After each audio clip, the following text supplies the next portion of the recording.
ফিতরা দেওয়ার সঠিক সময় কখন? ঈদের নামাজের পর দিলে কি তা সাধারণ দান হিসাবে গণ্য হবে নাকি ফিতরা হিসাবে আদায় হবে? ফিতরা দেওয়ার সময় হলো মূলত ঈদের চাঁদ দেখা যাওয়ার পর থেকে নিয়ে ঈদের নামাজ পর্যন্ত। ঈদের নামাজের আগে, ঈদের চাঁদ ওঠার পরে, এই সময়টা মূলত ফিতরা দানের সময়। এই সময় যেহেতু রাতের বেলা, গরিবকে খুঁজে দেওয়াটা যদি কারোর জন্য কষ্টকর হয় তাহলে সে 1-2 দিন 3 দিন আগেও দিতে পারে, সবল আমাদের মতে। আর ফোকাহায়ে আহনাফের মতে রমজানের শুরু থেকেই দেওয়া যাবে। অন্যান্য ওলামা ইকরাম, হাম্বলি ফকিদের মতে একেবারে শেষের দিকে, ঈদের 2-3 দিন আগে দেওয়া যাবে।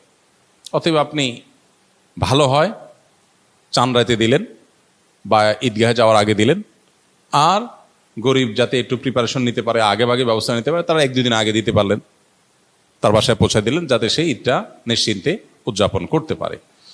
আর যদি কেউ ঈদের পরে আদায় করে, তো হাদিসের ভাষ্য হলো ফাহিয়া সাদাকাতুম মিনাস সাদাকাত।